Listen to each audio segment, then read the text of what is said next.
Il paraît qu'il y a deux choses certaines ici-bas, la mort et les taxes. Alors, pour ces dernières, j'en étais déjà convaincu.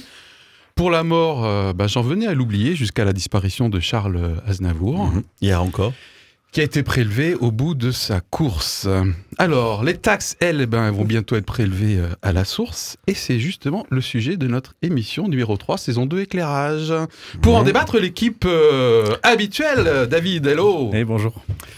Bernard. Je suis revenu. Bonjour Philippe. David est revenu. Oui, nos auditeurs ne sont pas obligés de savoir les coulisses, mais c'est le retour, tout à fait. Non, ça, avec l'impôt sur le revenu. Ah oui, ouh là là. Ça démarre. Et à ma droite... Marc voilà. Merci. Bonjour Philippe, bonjour à toutes et à tous. Bonjour à tous. Ton lancement me laisse perplexe. C'est vrai ? Oui. La mort et les taxes dans la vie. Moi j'aurais dit l'amour, mais non, la mort et les taxes. Je vais partir avec ça pendant toute l'émission. Ouais, non mais j'ai dit en antenne que j'étais un petit peu énervé. Alors chers auditeurs, auditrices et ceux qui nous regardaient, restez avec nous pour au moins 3 raisons. Ne vous sentez plus seul face à la complexité technique éventuelle du prélèvement à la source. Premier avantage, puisqu'en fait on va vous partager notre expérience.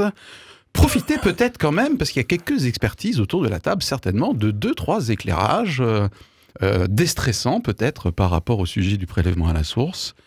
Troisième avantage, d'éclairer son rapport avec la fiscalité. Est-ce qu'on est du genre type café du commerce, les impôts, voilà. Est-ce qu'au contraire on est un fanat? En tant que croyant d'ailleurs, quel est mon rapport avec la fiscalité? Et puis nous oserons même un détour, et du coup ça fait peut-être déjà 4 raisons et non plus 3, sur le prélèvement à la source que peut constituer la pratique de la dîme dans la Bible. Yes. Non, mais un sujet un peu hors touchy. Taxe, alors. Hors taxe, tout à fait. Voilà. Donc, petit tour de table pour lancer l'émission, messieurs, par vous et votre rapport personnel, presque charnel peut-être, intime, avec le prélèvement à la source. Coup de cœur, coup de gueule, coup de stress. Qu'est-ce que ça provoque en vous spontanément, là, tout ça ?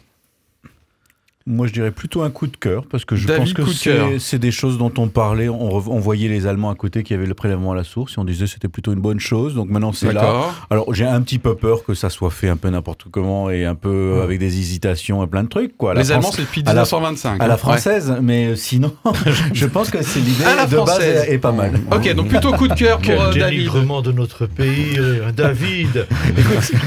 Bon, enfin, on va peut-être en parler, mais quand on a vu les hésitations jusqu'au dernier moment dans certaines déclarations du président et du Premier ministre, bon, ça a un peu mis la panique à Bercy. Hein. C'est juste une difficulté psychologique actuelle de notre président de la République qui a du mal à se situer. C'est tout. Aucun rapport avec la photo prise à Saint-Martin. Non, on ne change pas de sujet, Philippe, on reste tranquille. On reste sur notre tour de table. Alors moi, j'ai envie de dire coup franc, mais parce que j'ai... Bernard coup franc. Oui, coup franc. C'est-à-dire que on va voir ce que ça va donner. Non, c'est juste que effectivement, moi, la question des impôts est quelque chose que je trouve, mais on en reparlera, cohérent dans le fonctionnement de l'État vis-à-vis des concitoyens que nous sommes. Maintenant, le prélèvement à la source me fait pas peur. Ça stresse pas mal de structures. Ouais. Et ça, on en parlera aussi. Associative. Oui, ça fait partie des sujets de l'émission. Quid des associations, des structures diverses et variées qui vivent, entre autres, grâce à nos dons. Donc, plutôt coup de cœur, plutôt coup franc et pas trop coup de stress pour toi, Bernard et Marc. Alors, je ne sais pas que dire. Ce qui me paraît évident, c'est que voilà, c'est une étape qui doit se faire. Elle aurait dû se faire depuis bien longtemps. Tout le monde la repoussait, parce que c'était quand même l'arlésienne, cette affaire-là. Il y a peut-être des raisons, mais je crois qu'on va franchir une étape qui est saine. Bien sûr, ça crée de l'insécurité. Qu'est-ce qui va se passer? Et le coup de peur de se dire, mais comment on va s'organiser? Je crois que ça peut améliorer notre organisation financière au niveau de la famille, parce qu'on sait ce qui va sortir chaque mois, mais la plupart d'entre nous sommes déjà mensualisés. Voilà. D'accord. Bon, alors, les auditeurs, là, viennent d'entendre Marc avec un ton très très calme et tout, mais hors antenne, c'était pas tout à fait le même bail, ici. Non, là, il est filmé. Enregistré, filmé, tout ce qu'il faut. C'est quand j'étais directement avec toi, Philippe. Oui, là, j'ai tous les auditeurs avec moi. Oui, il me paraît tellement serein, là. C'est magnifique. Me concernant, c'est plutôt un peu un coup de stress, parce que quand je vois mon statut d'indépendant, j'ai des vacations salariées, mon épouse est salariée du cabinet, en plus elle est auto-entrepreneur, j'ai un petit peu de revenus fonciers, je fais pas mal de dons aux œuvres, et en plus j'ai du CESU. les chèques emploi, solidarité, machin, que voilà. Donc j'avoue que j'ai un petit peu de stress, même si je suis en général un bon gestionnaire. Voilà me concernant. Tu devais déjà avoir du stress quand tu faisais ta déclaration d'impôt au mois de mai. Alors, déclaration de revenus, mon cher Marc, attention. De revenus. Bon, alors, merci pour ce petit tour de table. Concrètement, si on revient un petit peu sur les faits, on a parlé un petit peu d'hésitation, on a parlé aussi de choses anciennes en pratique dans d'autres pays. Est-ce qu'on peut éclairer nos auditeurs, nos auditrices qui nous écoutent, qui nous regardent, sur quelques éléments factuels? L'hésitation a pris fin quand d'ailleurs récemment, là, hein? C'est pas Édouard Philippe qui l'a annoncé C'est Édouard Philippe qui l'a annoncé, et en confirmant que ce projet-là allait aboutir, qu'il y avait toutes les garanties pour que ça se passe bien, et que donc il n'y avait pas de raison de revenir en arrière. Ok, je crois que c'était le journal du 20h, le 4 septembre, hein, à 20h19 précisément, Édouard Philippe a dit « on y va les gars », quoi, en gros, hein. C'est ça? En marche. Mais, en marche, Bernard. Je ne sais pas si c'est une fausse impression, mais je trouve qu'avec la numérisation de la déclaration d'impôt et tout ça... De revenus. De revenus. Ah non, mais il va falloir que je la paye, ça. On va être alignés chaque fois qu'on parle de ça. Pardon, non, j'arrête. Je trouve qu'il y a quand même une sacrée efficacité, en fait. Je trouve que le site, rien que le site de déclaration des revenus est très efficace, fonctionne très bien. Et j'ai l'impression quand même que les services fiscaux sont déjà au bout d'une grande réforme intérieure. Ça se sent. Je trouve que quand même les services fiscaux français sont bien meilleurs qu'il y a 15-20 ans. Donc, je confirme complètement, et je trouve notamment, alors sur le plan technique et numérique, je les trouve hyper affûtés. Et au niveau relationnel, même si parfois je suis un petit peu surpris parce qu'on en sait plus que eux, mais en termes relationnels, super compréhensif, assez pédagogue en général, avec une vraie volonté de ne pas se mettre à dos le contribuable et d'être dans une relation presque de partenariat au risque de choquer certains. Ouais, je confirme, David. Bernard? Je confirme aussi, parce que ces derniers temps, j'ai été amené à aller à ma trésorerie et aux impôts, donc, et je trouve que l'accueil est... son trésor public. S'il l'appelle mon trésor, forcément. L'accueil est positif. Alors, ça n'empêche qu'on continue à attendre souvent très longuement son tour, ce qui là nécessite une amélioration. Mais une fois qu'on est à notre tour, eh bien, on a des interlocuteurs qui essaient de comprendre, qui essaient d'être logiques et qui essaient d'être pédagogiques pour nous donner les éléments qui permettent de répondre à nos questions. Quelle déclaration d'amour aujourd'hui, c'est... On repart avec la certitude qu'il faudra payer. Ouais. Ça, c'est vrai, parce que quand... voilà. Mais c'est fait, vrai, avec une humanité que l'on n'avait pas forcément l'habitude d'avoir de l'autre côté du comptoir. La mort et les taxes, voilà, mais c'est humain, tout ça. L'amour et les taxes, c'est son trésor. Vrai, ok. Bon, est-ce qu'on peut quand même essayer de comprendre pourquoi ça a longtemps été discuté, ça n'a pas été mis en place jusqu'à aujourd'hui, et pourquoi il y aurait une spécificité française? Déjà sur le plan technique et peut-être après sur le plan politique. Est-ce qu'on peut avoir quelques éclairages sur cette hésitation? Alors je ne sais pas si j'ai tous les éléments. Hein, parce non, mais de toute façon, l'éclairage, on n'est pas forcément des spécialistes. Oui, c'est ça. On est des gens du peuple, entre guillemets, qui parlons de divers sujets. Je ne sais pas si je vais dire une bêtise, mais j'ai l'impression, en lisant et en voyant les comparaisons qu'il y avait avec d'autres pays qui, depuis très longtemps, pratiquent l'impôt sur le revenu avec le David, prélèvement à la source, c'est qu'on a un certain nombre d'aides liées aux familles, aux enfants. Le quotient familial qui compliquait pas mal, enfin qui change pas mal la chose. J'étais surpris d'apprendre que, par exemple, en Angleterre, les déclarations d'impôt sont complètement individualisées.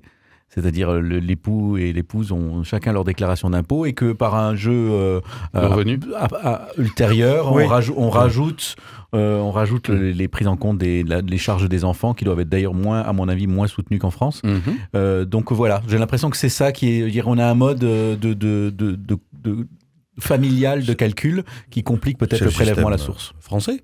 Ouais. Le système, j'allais dire, social français qui fait qu'effectivement, il y a une complexité qu'on n'a pas. En Allemagne aussi, je crois que les choses sont différenciées par rapport à ce qu'on... Oui, il y a des déclarations spécifiques justement pour déclarer quelques spécificités, mais effectivement, c'est une spécificité française, ou quasi française, le quotient familial, avec tout ce que ça implique, tout à fait. Merci David pour cet éclairage technique. Les parts, les demi-parts, les quarts de parts. Une réalité de la politique française depuis de très nombreuses années, c'est le soutien à la famille, à travers cela, qui est assez exceptionnel, parce que ça n'existe pas de la même manière dans le reste de la France, et qui a quand même donné de bons résultats par rapport au taux de natalité nettement supérieur en France par rapport à tous nos voisins.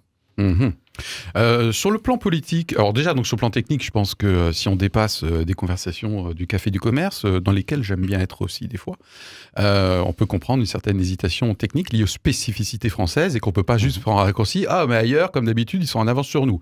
Il y a quand même des raisons spécifiques. Hein.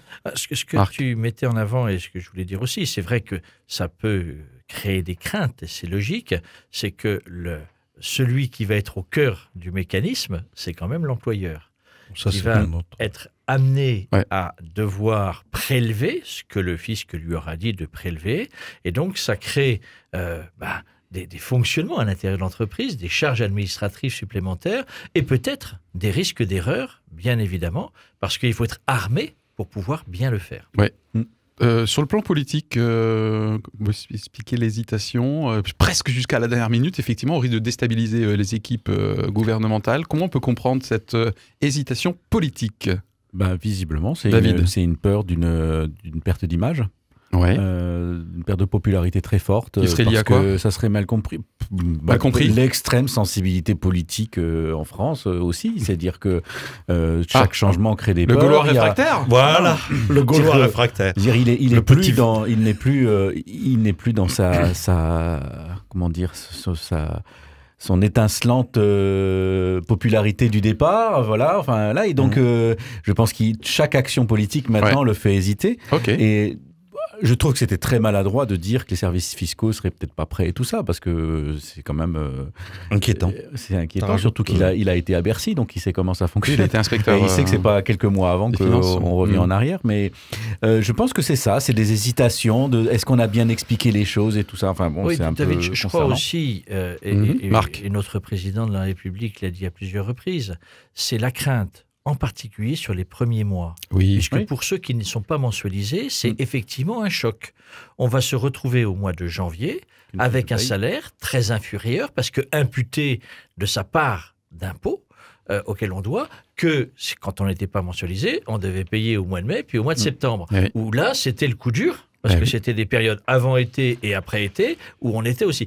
Donc, je me dis, c'est plus dans la mentalité, dans la tête des gens. Et je crois que la grande crainte, c'est de dire pendant 3 mois, les Français vont dire, mais on gagne moins, on a moins de pouvoir d'achat, alors que lissé sur l'ensemble de l'année, bien sûr, ça n'aura pas véritablement D'ailleurs, de il y a une différence. ligne supplémentaire qui va apparaître tout en bas. Qui peut, suivant les... Ah, qui peut ? Oui, ce ne sera pas systémique. D'accord. Non. Unique supplémentaire de... Sur le bulletin de salaire. Disons, impôt, prélèvement impôt. Oui, c'est ça. Je croyais que tu parlais du bulletin de salaire là, du mois d'octobre. Non, je parle de celui du janvier. Avant que le prélèvement... Non, je veux dire, ça va apparaître. Donc, du coup, le pouvoir d'achat, voilà, le pouvoir d'achat des Français, en termes psychologiques et en termes techniques, sur le premier mois, ça va être un choc. D'où l'hésitation politique. Parce que quand on est mensualisé, c'est sûr qu'on a notre salaire. Et puis, on a par ailleurs, un peu plus tard, le prélèvement de sa mensualité. On a pris des mécanismes pour organiser son budget en conséquence. Là, c'est une nouvelle organisation qui fait que, à la fin du mois, eh bien, tout de suite, je vais avoir tant d'euros en moins sur mon salaire. Bien évidemment, il n'y aura pas d'autres prélèvements au cours du mois. Donc, c'est une question d'habitude, mais qui, sur un plan psychologique et un plan de psychologie sociale, en tant que tel, peut avoir des incidences qui seront vite estompées. Mais on voit bien là le souci d'Emmanuel Macron de faire en sorte qu'il n'y ait pas de pessimisme, de déception au cœur de la société française qui pourrait lui être redevable. Je croyais que Marc était parti en Suisse, mais apparemment, non, c'est pas le cas. Pourquoi je serais parti en Suisse ?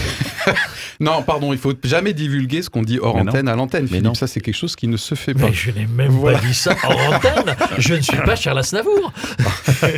Ça y est, il avait dit qu'il en parlerait. Bon, puisqu'on parlait de crainte légitime, effectivement, j'ai déjà entendu dans vos bouches, messieurs, le crainte de bug. Ok, bon, ça, c'est une crainte, on va dire, technique liée au fait qu'on va devoir vérifier, vous et moi, peut-être que... Il y en aura. Il y en aura certainement. Comme pour tout il y a une autre crainte. Bernard. C'est vrai que la question de la vie privée est quelque chose sur lequel on est en France très... Donc la confidentialité, du coup. La confidentialité. Voilà. C'est Marc qui en parlait, je crois. C'est vrai que aujourd'hui, mon employeur ne sait pas quels sont mes autres revenus que ceux qu'il me verse.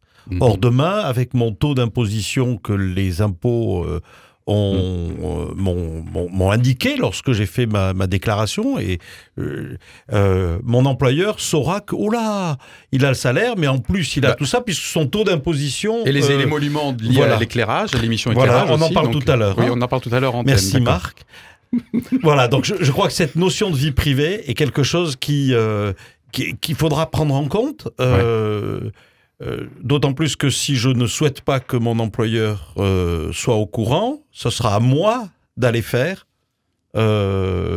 ma déclaration moi-même. Alors il y a une possibilité, David, en fait, c'est d'indiquer à l'employeur, enfin de demander à ce que uniquement la partie revenu direct, enfin soit directement prélevée, et le reste faire l'objet d'une déclaration ultérieure. Voilà. Est-ce que c'est ce qu'ils appelaient l'auto-neutre, ou je confonds là déjà, il me semble. C'est ça, je crois bien.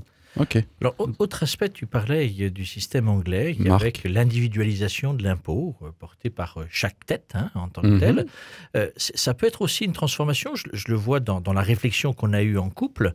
Pour nous, c'est de savoir, jusqu'à maintenant, l'impôt, c'était l'un de nous, en l'occurrence moi, qui le payait dans sa globalité pour toute la famille. Et là, à partir de janvier, effectivement, nous avons fait le choix de répartir chacun suivant son revenu. Et donc, ça va changer un petit peu, puisque le prélèvement se fera pour chacun d'entre nous. Ça va changer notre manière d'organiser notre comptabilité familiale. Est-ce que tu dirais que c'est assez moderne comme évolution ? Je pense que ça peut être... Pour moi, ça me semble assez logique. Okay. Et en même temps, parce que bien sûr, l'argent a des incidences sur la vie, ça renvoie à la manière dont nous répartissons en fait les recettes et les charges de notre vie familiale. Et là, ça va modifier un peu les donnes. À propos de modifier les donnes, que comprenez-vous des conséquences pour les associations, autres organismes caritatifs qui, légitimement, peut-être, ont quelques craintes liées à cette évolution ? Bernard. Alors, c'est vrai que cette année est une année un peu particulière. On a parlé d'année blanche, c'est une terminologie qui a été mise sur la place sans trop comprendre vraiment ce que ça voulait dire. Ouais. Il y a quelques semaines, bon nombre de responsables associatifs, et non des moindres, Médecins sans frontières et d'autres, France Générosité, ont tiré un peu la sonnette d'alarme, disant on a une baisse des dons, parce que les gens ne savent pas comment ça va se passer. Alors ça s'est clarifié un tout petit peu. On va avoir 60% du crédit d'impôt qu'on avait l'année précédente, qui va être en janvier. 60% du montant des réductions. Parce que j'ai besoin que nos auditeurs repartent au moins avec un élément de clarification. Si sur mes impôts sur ce sujet, si j'ai bien compris, parce qu'après il faudra voir. Si sur mes impôts de 2017 j'avais 500 € de déduction, de réduction d'impôts, j'aurai 60% de ces 500 € qui me seront versés en janvier. Et ça sera régularisé en septembre, une fois que j'aurai fait ma déclaration en avril. Donc on est sur un terrain un petit peu compliqué, en tout cas, qu'on ignore. Restons un petit peu sur ce point-là, et vérifier que Bernard, très humblement, a dit qu'il avait besoin peut-être d'aide. Supposons que tu lui donné 500 €. Non, c'est ma réduction d'impôt. C'est les 66%. J'ai pas bien entendu le C'est les 66% de déduction d'impôt qu'on peut avoir sur le montant des dons, limité à 530 ou je sais plus combien. 531 €. 531 €, voilà. Oula, attention, quand même. Les 66% effectivement concernent certaines catégories d'associations, comme par exemple le sont les radios dans lesquelles nous sommes aujourd'hui, et il y a un taux aussi à 75% pour des actions particulières, par exemple Action contre la faim, tout à fait, où là il y a un plafond à 500 et quelques. Mais attention, le plafond pour les dons qui bénéficient de 66%, c'est 20% du total du revenu annuel. Donc, c'est pas du tout plafonné à 500. Donc, vous pouvez y aller en termes de dons, en tout cas pour la catégorie des 66%. Est-ce que Bernard, la lecture de Bernard, là, j'aimerais vraiment qu'on soit clair sur ce point-là, est juste par rapport à cet acompte de crédit, de réduction d'impôts que quelqu'un a eu l'année dernière par rapport à l'année suivante. Marc, ton éclairage là-dessus ? Ça me semble tout à fait juste. Ouais. Je voudrais juste rajouter dans l'inquiétude des associations, c'est que cette situation-là, qui bien sûr crée de la non-visibilité, donc de l'insécurité et de l'inconfort, vient se juxtaposer avec les conséquences de la modification de l'impôt sur la fortune, de l'ISF. Et ça, c'est très important. Qui s'appelle l'IFI, sur les incidences sur les associations ont été et sont très importantes pour cette année. Très importantes. Ouais. Et donc, tout ça cumulé, on est dans quelque chose qui se construit et qui manifestement, comme ça se construit, effectivement, il y a des hésitations. Est-ce que ça vaut vraiment le coup de donner? Est-ce que notre don va être déduit et donc réduire notre part d'imposition ou pas? Cette réalité-là fait que les associations tirent effectivement la langue face à des grandes difficultés parce que le constat, c'est qu'il y a une diminution globale des dons, soit liée à l'ex-ISF, soit peut-être liée à la modification du prélèvement de l'impôt. Oui, David, quand même pour préciser, cette crainte sur les dons, c'est lié aux dons qui sont réguliers, qui sont faits par prélèvement. Parce que si maintenant on fait un don à Radio Arc-en-Ciel ou Radio Iris de 200 €, de toute façon, on le dépense tout de suite et on récupérera l'impôt après seulement. Tout à fait. Plus tard. De toute façon, là, on a fait une avance de trésorerie à l'État, quoi. Quasiment un an après. Voilà. Oui, c'est ça. Alors que si on fait un don régulier, on fait ce don régulier, et bon, et l'année suivante, on récupère le crédit d'impôt qui correspond à tous ces dons-là. Maintenant, si on a un prélèvement à la source, en fait, on ne va pas bénéficier, cet impôt ne va pas être visible, ce don ne va pas être visible dans nos trucs, donc en fait, on va payer un impôt qui va être un peu plus élevé en avance, jusqu'au moment où il y a une déclaration qui va montrer qu'on a fait ces dons-là et qu'on va récupérer un crédit d'impôt. Okay. Et donc l'État, pour aider et pour donner confiance, dit, en fait, on va vous rembourser à l'avance dès le début de l'année 2019. Oui. 40 ou 60%, c'est monté à 60% de ce que vous avez déjà donné l'année précédente, en considérant que c'est à peu près ce que vous allez donner cette année. Exactement, tout à fait. Voilà. Bon, bel effort pédagogique et qui confirme ta lecture, Bernard. Alors, je voudrais, Philippe, élargir un petit peu, parce que c'est vrai, et c'est une question... Alors, moi, je trouve que la manière de calculer l'impôt, il est très opaque et j'y vois absolument pas clair. Et du coup, peut se poser la question de se dire, mais je pourrais faire plus comme geste de solidarité à travers l'aide donatrice que je peux faire à telle ou telle association, parce que finalement, je vais, par l'impôt, avoir beaucoup moins d'incidents. Je vais payer moins d'impôts en tant que tel. Cette question, elle est importante parce que, c'est la réalité de l'engagement de l'État pour soutenir la solidarité.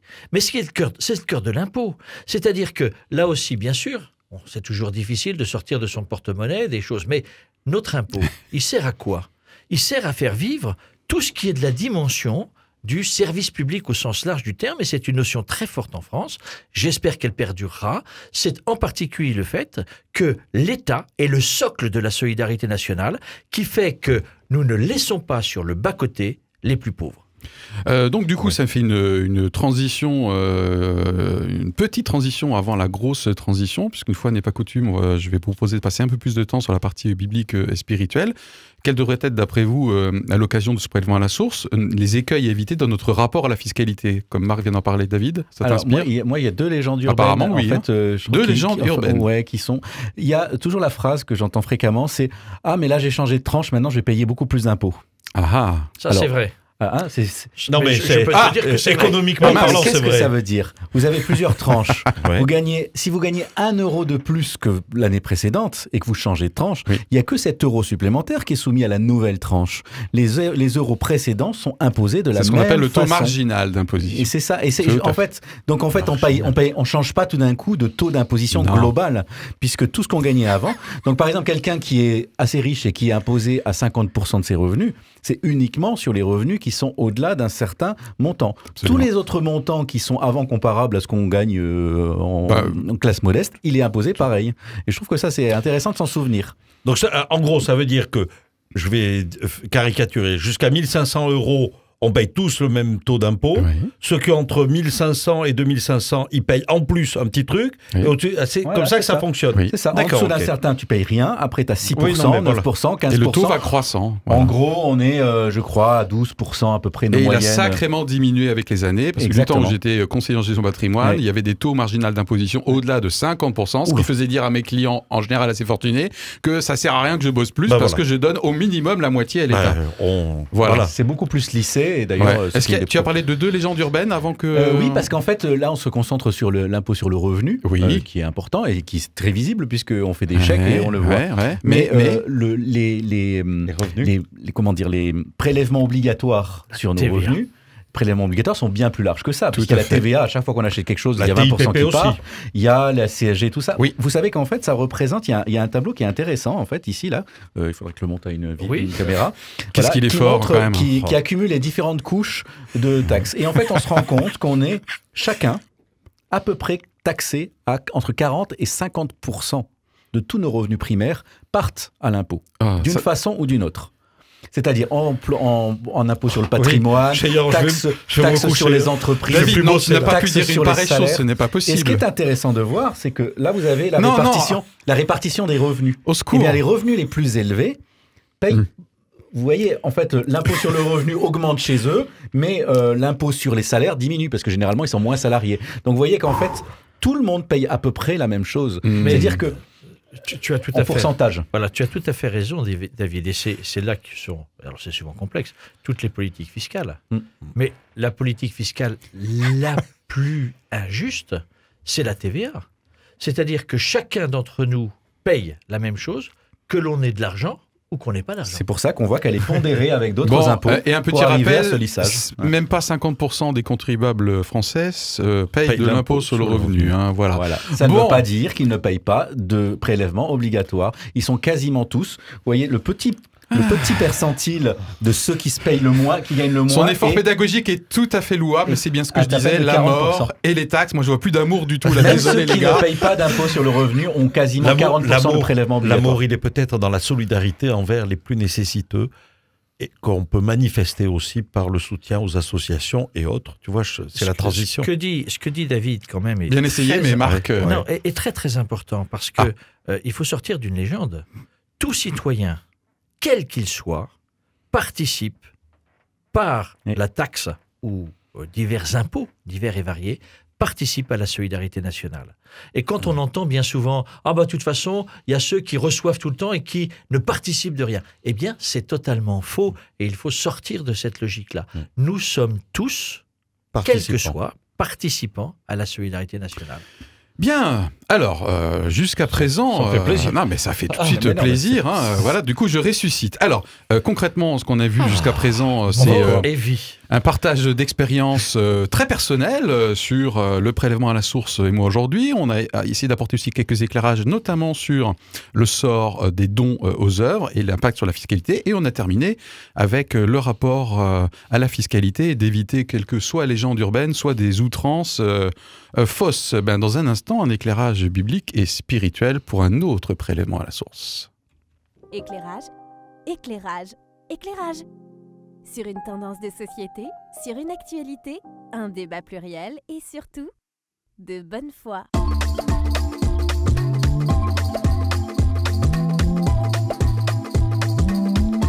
Éclairage. Bienvenue à nous et bienvenue à vous surtout si vous nous rejoignez. C'est gentil de nous accueillir. Oui, parce qu'on est sur un sujet un peu chaud, c'est le prélèvement à la source aujourd'hui. Donc, on a déjà évoqué quelques points de clarification, beaucoup de partage d'expérience. Et maintenant, pour la partie qui peut intéresser ceux qui ont une démarche de foi, qui s'estiment plus ou moins croyants, un autre peut-être prélèvement à la source, peut-être est-ce audacieux de le nommer ainsi. Quid de la dîme, donc la pratique de la dîme dans l'enseignement biblique et ensuite concrètement dans ma pratique d'aujourd'hui, notamment en lien avec les dons aux œuvres et la solidarité nationale. Alors, dîme, Bernard, peut-être dîme. que ça serait intéressant de rappeler de quoi il s'agit. Eh bien, Vas-y, allons-y. Bernard. Allons-y. C'est une contribution qui, dans les premiers textes de la Bible, l'Ancien Testament, le premier, était demandé au peuple, c'était 10% des revenus. Eh bien voilà, tout à Donc, fait. 10% devait être donné pour le fonctionnement du culte. Oui, puisque c'était pour les Lévites en l'occurrence. Pour une des tribus, celle qui s'occupait du culte, des célébrations, de l'entretien du temple et tout ça. Comme ils n'avaient pas d'activité, ça allait constituer Mais est-ce que ça comprenait que le culte ? Ah, alors, intéressant. Donc, y avait-il d'autres types de dîmes, en plus de celle qui est rappelée par Bernard ? Je fais appel à nos talents de théologiens, voire d'exégètes. Parce que quand même, l'impôt a quand même été inventé un peu en même temps qu'on a fait des guerres et qu'il fallait payer des militaires. Ça a quand même été généralement la motivation pour prendre des impôts. Et je me dis que le peuple d'Israël ne faisait pas que des cultes, il avait aussi une activité militaire. Je pense que cette dîme... Alors, dans l'Ancien Testament, c'est pas présenté comme ça, mais vraisemblablement quand même, ça ne servait pas qu'au culte. Mm-hmm. Bon, ça aurait été étonnant que ce peuple-là ne prélève pas quelque chose pour... De toute façon, il fallait bien nourrir et armer les gens. Bon, c'est peut-être à une certaine époque quand il était en fuite, mais même là, il faut quand même, à un moment donné, partager le poids de la défense et de l'organisation d'une population. Restons dans l'Ancien Testament. Y avait-il d'autres enseignements au sujet de la dîme en dehors de la partie, on va dire, spirituelle qui servait à financer effectivement la tribu, les Lévites en l'occurrence? Non, pas plus que ça. Ok. Mes rapides recherches au sujet m'ont amené à voir qu'en fait il y avait plusieurs types de dîmes. Il y avait la dîme effectivement pour les Lévites. Il y avait aussi des dîmes pour les festivités. Il y avait aussi des dîmes pour des offrandes volontaires et pour les pauvres. Et en fait, dans l'Ancien Testament, d'après mes recherches, un théologien peut-être mettre un contrat sur ma tête après cette émission. Non, il le fera pas, parce que c'est un théologien, bien sûr. Mais il y avait à la fois le côté légal, c'est-à-dire une obligation donnée au peuple, et aussi un côté volontaire, et notamment Abraham, vous trouvez ça dans Genèse 14, qui, de manière tout à fait volontaire, a donné 10% de l'ensemble de ses revenus. Alors, on est bien d'accord, dans l'Ancien Testament, les revenus, c'est pas tout simplement des têtes de bétail, quoi. Voilà, c'est clair. Philippe, Marc. Il me semble que ce qui est posé là, Marc is back. Dans l'Ancien Testament, et puis dans, bien sûr, tout ce que les 2000 ans de christianisme nous ont fait vivre. C'est le rapport pour une Église, le rapport entre le temporel et le spirituel. Et jusqu'à il y a peu de temps, l'Église étant au pouvoir temporel, prélevait, et parfois ô combien de manière importante, des impôts pour faire vivre ce qu'il considérait devoir être légitimement sa responsabilité, c'est l'organisation globale d'une société. Rappelons bien sûr, et on y viendra puisque c'est incontournable, Jésus-Christ est venu nous dire « Rendez à César ce qui est à César et à Dieu ce qui est à Dieu ». Ça ne veut pas dire que Jésus mettait en avant qu'il faut se désintéresser de la réalité de la vie de notre société. Elle est même indispensable. Mais elle n'est pas la part de ce qui est notre relation à Dieu et le développement de notre démarche spirituelle. On ne peut pas mélanger les genres. Et je dirais juste que, encore aujourd'hui, heureusement d'ailleurs, au cœur de nos célébrations, dominicales ou d'autres moments, la question de l'offrande, la question du don est au cœur même de la célébration.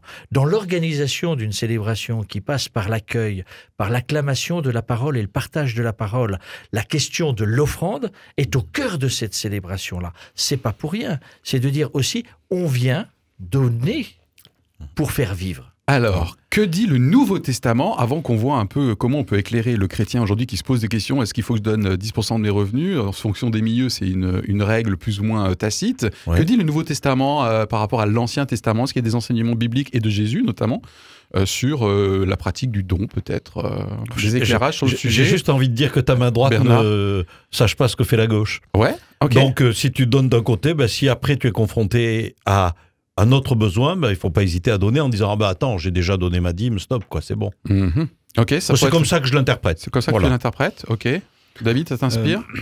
Oui, moi c'est la notion du calcul que l'on fait dans nos vies, en fait. C'est par rapport à, aussi, ça rejoint ce que tu dis entre l'obligatoire et le libéral, enfin ce que l'on décide soi-même.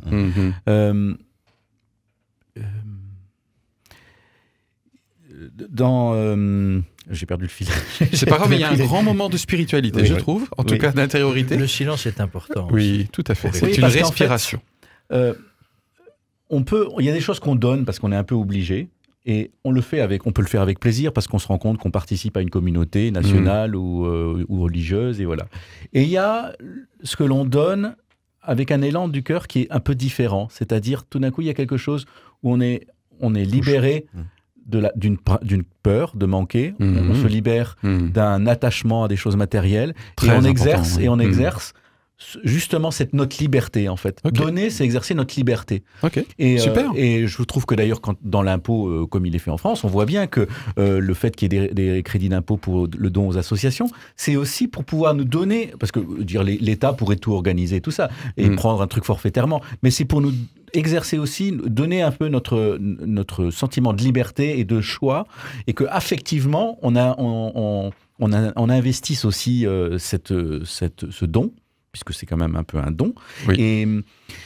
Et je pense qu'effectivement, ça a un aspect vraiment important religieusement dans le déroulement d'un culte, de donner, parce que ça doit à chaque fois nous interroger sur quel est mon attachement, quelle est ma crainte pour l'avenir, quel est mon calcul. Ça, je trouve ça très important. Comment est-ce que je calcule dans ma vie ? Est-ce que je calcule les gens ? Est-ce que je calcule tout ? Est-ce que je suis un calculateur froid ? Ou est-ce que je suis un être qui vibre et qui se met en résonance avec d'autres personnes et qui ne réfléchit plus à ce moment-là ce qu'il doit donner ou pas donner ? Ça me fait penser d'ailleurs à la diatribe de Jésus. Jésus pouvait être assez confrontant par rapport à la dîme des pharisiens dans Luc 11, 42, quand il dit « Malheur à vous », où en fait vous faites la dîme de la menthe, de la sauge, etc., mais en fait vous passez à côté d'autres choses. Donc il y a bien l'état d'esprit, puis après il y a la pratique aussi.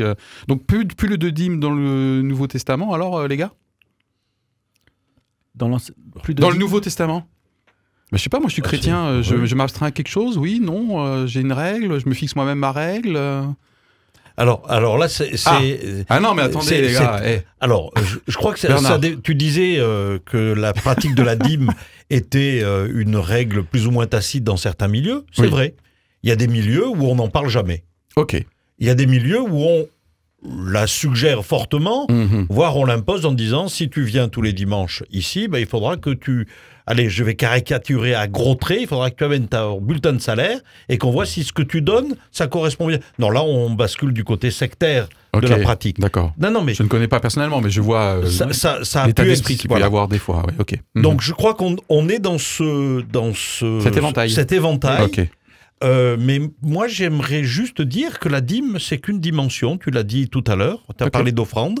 Je crois que si, dans ma pratique personnelle, je consacre une dîme, après, je peux être face à des situations où je calcule plus. Ok. Un socle. Moi, j'appellerais ça les offrandes, en fait. Voilà. Ok. Marc. Tu disais, Philippe, est-ce qu'il y a quelque chose dans le Nouveau Testament ? Je crois que ce que vient nous apporter Jésus, c'est une autre manière de penser la vie. Et David l'a déjà très bien mentionné, on a plus beaucoup de temps. Oui, la crainte de manquer et l'attachement. Mais c'est surtout, Philippe, l'invitation qui est faite.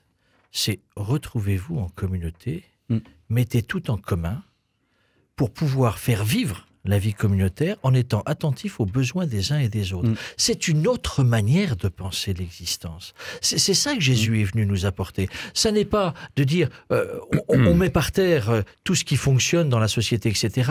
Mais en tant que chrétiens, nous sommes invités à vivre peut-être autrement. Et par notre vie, à témoigner qu'il est possible de pouvoir penser notre vie sous des formes de gratuité et d'amour. Oui. Oui. Ça m'a inspiré ce que tu me disais. D'accord. J'ai quoi, 40 secondes pour dire quelque chose par rapport à ça ? 32. En fait, il y a le cercle national qui est un cercle un peu comme ça, et puis il y a plusieurs cercles, il y a des cercles plus petits. Et là, les chrétiens, ou d'autres communautés religieuses, mais on a cette expérience-là, d'une vie de communauté religieuse, d'une grande famille, qui a un projet commun, qui a investi dans des murs, qui a fait des travaux communs, et qui a un pasteur qu'elle doit payer. Donc là, forcément, il faut qu'elle s'organise pour, avec un des prélèvements importants, pour arriver à faire vivre ce cœur de communauté qui est là, et qui n'existera pas si personne ne donne. Donc là, il faut vraiment des règles immédiates et assez rigoureuses, peut-être un peu, enfin en tout cas assez lisibles et transparentes pour que tout le monde, pour que cette communauté existe. Mais je trouve que c'est vrai qu'il ne faut pas oublier, il faut pas se remettre dans ce cercle national qui est un peu trop large comme ça, et il faut réfléchir dans notre cercle, comment est-ce qu'on exprime cette solidarité, ce don mutuel, cette libéralité, de ne pas l'oublier, même avec nos enfants, même avec notre conjoint, de quelle façon on échange des choses, du temps passé, ou des cadeaux.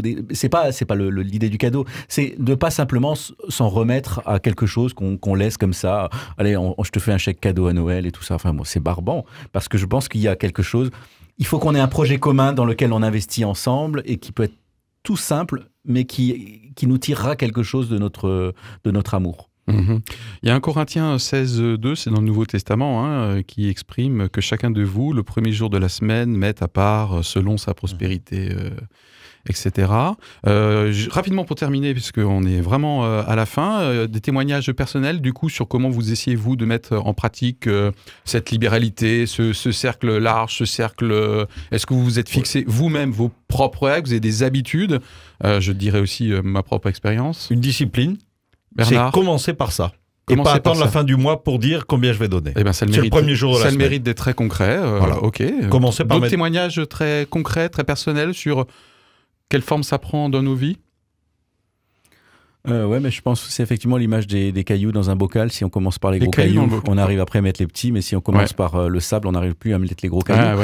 Et c'est vrai qu'il y a des moments dans la vie où on est bien ordonné, on a des projets clairs et puis on met ces gros cailloux. Puis quand c'est bousculé, il y a le sable qui... Voilà, et donc effectivement, quand on a des changements de vie, c'est pas forcément toujours évident de commencer par ça. Et donc après, il faut sortir le sable et remettre les gros cailloux. Et personnellement, c'est un petit peu ce que j'ai vécu ces dernières années. Et c'est vrai que au bout d'un moment, on se rend compte qu'effectivement, on donne de moins en moins, qu'on trouve ça de moins en moins anormal. Enfin, c'était un peu ça, et je me dis, voilà, effectivement, merci ce pour genre d'émission le rappelle. Ouais, super, ok. Oui, moi je crois que c'est, pour moi au moins, c'est un appel constant à la conversion et que c'est pas simple. C'est pas simple, c'est de se dire qu'est-ce qu'est ce chemin de pauvreté dans lequel on est invité à vivre.